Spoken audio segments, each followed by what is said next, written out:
The Middle East is like a chessboard where every move can cost thousands of lives. And on this board, a seemingly minor piece could become the key to taking down a king. That piece is called the Syrian Kurds.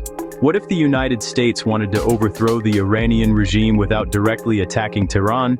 The answer might be found in the mountains of Kurdistan.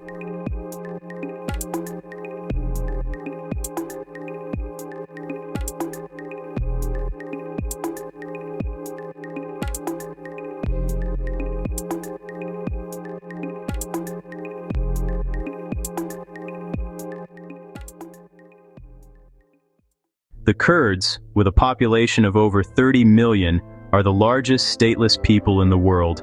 Their homeland, Kurdistan, was divided a century ago among the modern borders of Turkey, Iran, Iraq, and Syria.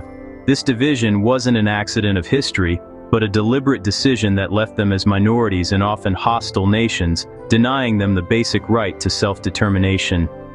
After World War I, the Treaty of Sèvres promised them a state, a dream that fell apart just 3 years later with the Treaty of Lausanne, which put other geopolitical interests first. This initial betrayal led to a century of resistance. From mountain guerrillas to political activists in cities, the Kurds have fought tirelessly for self-rule and the survival of their culture. In Iraq, the Peshmerga gained an autonomous region. In Turkey and Syria, the fight for rights remains bloody and constant. Their reputation as warriors was put to the test in the war against ISIS. When the Caliphate of Terror expanded, it was the Kurdish forces on the ground, like the YPG and YPJ in Syria, who became the most effective allies of the US-led coalition. They were the infantry that freed cities and towns, notably with the heroic defense of Kobani, which became a global symbol of resistance. They paid a very high price, with over 11,000 lives lost in the fight against extremism. But, with ISIS territorially defeated in 2019, the story of betrayal happened again. The United States, their main allies, suddenly announced a withdrawal from northern Syria. This was the green light Turkey was waiting for. Seeing the Syrian Kurdish fighters as a terrorist threat linked to the PKK, Ankara launched a military invasion. The heroes of the war against ISIS were abandoned, once again, to the mercy of a powerful and hostile neighbor, facing a new fight for survival. Betrayed, but not defeated.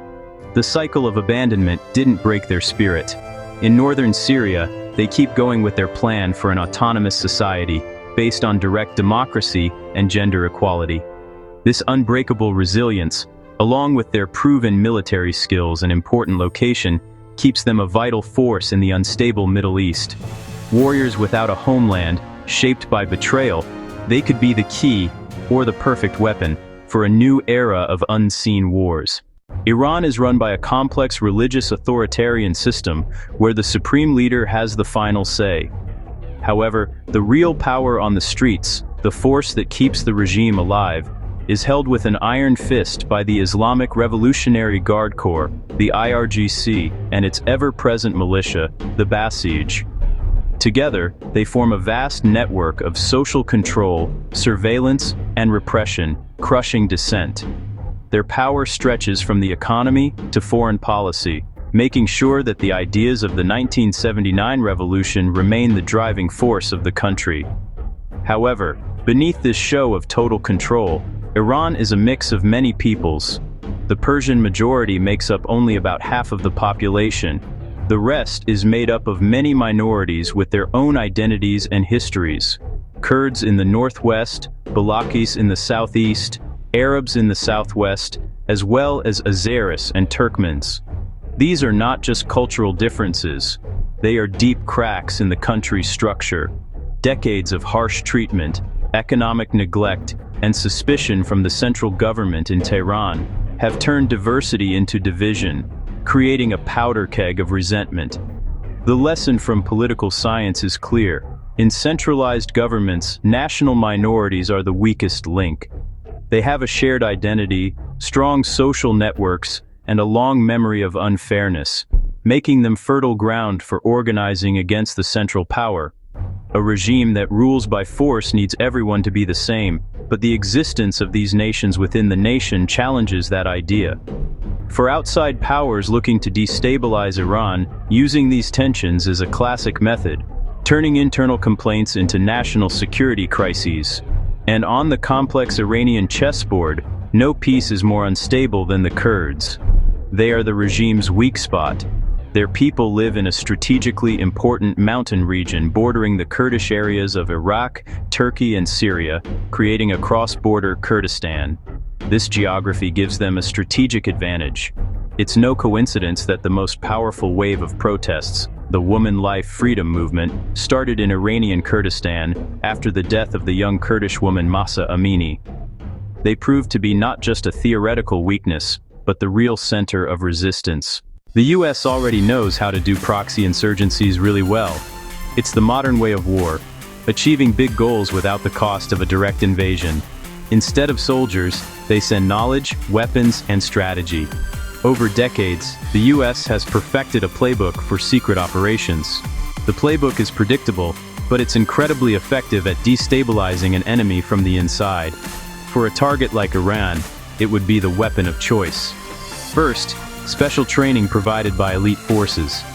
In secret camps, Green Berets turn local recruits into a deadly fighting force. The training teaches guerrilla tactics, ambushes, and sabotage. The goal is to create independent groups that work in the shadows, attacking important targets and disappearing without a trace, a constant and unpredictable threat. Second, hidden intelligence and counterintelligence networks. This is the nervous system of the uprising. A spy network uses agents on the ground and electronic surveillance to find the enemy's weaknesses. Counterintelligence protects the network, finds traitors, and feeds the enemy false information, making their forces chase ghosts and doubt their own safety. Third, modern weapons, drones, portable missiles, encrypted communication. We're not talking about tanks, but about things that make a small force much stronger. Cheap drones for watching and precise attacks. Portable anti-aircraft missiles to stop the enemy from controlling the skies. And encrypted communication, allowing groups to talk to each other in real time. Each weapon causes the most damage with the least risk. Fourth, cultural propaganda to make the Kurdish fight seem right. This is the war for public opinion. Inside the country, it inspires fighters and gets people's support, framing the uprising as a heroic struggle. Outside, the goal is to gain international sympathy and put diplomatic pressure on the regime. Viral content and documentaries turn fighters into heroes and their cause into a global movement. It wouldn't be tanks crossing deserts, but rather light weapons, ideas, and invisible training slowly eating away at Tehran from the inside. It would be an unfair fight, a death by 1,000 cuts. An invisible campaign designed to drain the regime's resources, sow discord, and weaken it to the point of collapse. A political virus spreading through digital networks and dark alleys. The regime's real enemy wouldn't be weapons, but internal fear. Kurdish uprisings could inspire other minorities to rebel. Michel Foucault, who was in Iran in 1979, called the Islamic Revolution a mystical revolutionary spirit. Today, that same spirit could turn against the regime itself. After all, revolutions eat their own children.